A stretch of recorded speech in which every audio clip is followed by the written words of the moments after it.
Agoro sub-county in Lamu district was known as a food basket for the districts of East Acholi, owing to an irrigation scheme that was established by the government in 1969. Constructed with funding from the World Bank, Agoro irrigation scheme is fed by waters from River Okura that flows from atop the magnificent Langia Hills at the Uganda-South Sudan border. For years, commercial cultivation of rice, maize, and vegetables have been thriving in the area, paying off more than 900 farmers benefiting from the scheme. However, in 2013, when the government rehabilitated the irrigation scheme, many farmers raised concerns that its design had been altered, rendering it unusable during the dry season. Now sitting on 1,675 hectares of land, the once flourishing irrigation scheme is being deserted by rice farmers, who are instead opting for wetlands.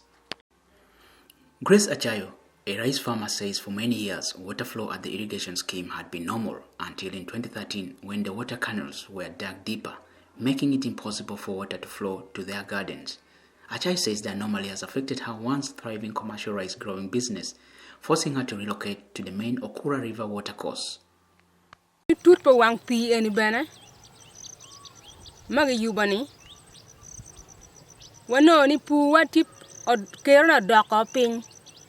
Pebiri chal ko mana yang watio chon ki ka verane danong tigi luore ye o wega don kai wor di por kan peno pu mama dano ker chal muchiele chal said en mo wan wati ye eni man pi ma direct min kulo pu dong polo pu ko tero pu tigen di kulo mama pi chane tie bino ma the channel that we have here is deep, whereby for you to fetch water from you first have to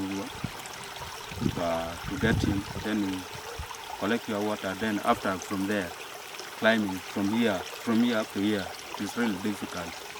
We request those one in cooperative there, if they could help or if they could renovate this whatever so that it can be easy for us to water our garden or to irrigate our garden or our nursery beds. It will be easy for us to do that. Wang pien it tut badong pe be konya wan wega kwanya wa mirme puo wega chan me mere ching dana kaen che legana tiene joma lo kompu kago winyo ko en mira ko timbe ko ro gini mabe. Maxon Odonkaralabong, the irrigation superintendent of Agoro irrigation scheme, admits that the design flaws at the irrigation scheme has affected the flow of water into farmers' garden. If you have to see the depth of the canal, the canal is too deep that it doesn't allow water to reach the field easily. And coupled with the level of the field. During the rehabilitations, the field were not leveled properly. They were supposed to be leveled completely so that water can reach everywhere.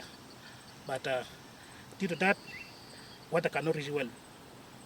As I tell you, the depth of the canal, I think you might have seen where we stopped somewhere there.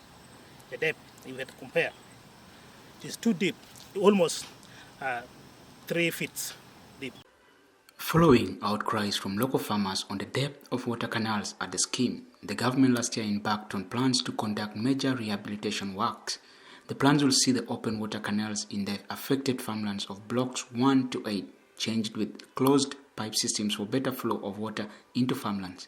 Hundreds of water pipes were last year purchased and delivered by the Ministry of Water and Environment to kick off the rehabilitation process. Marodonkara says the plan has stalled ever since the outbreak of coronavirus disease last year. These are part of the field that are now being deserted by farmers because they fear the rehabilitation may affect them whenever they have planted their crops. Since they were told that they will not be compensated in case the rehabilitation starts.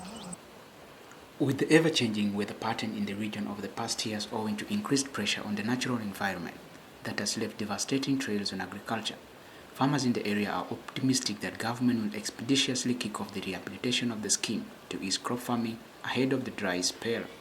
Julius Ochungi reporting from Agoro sub-county.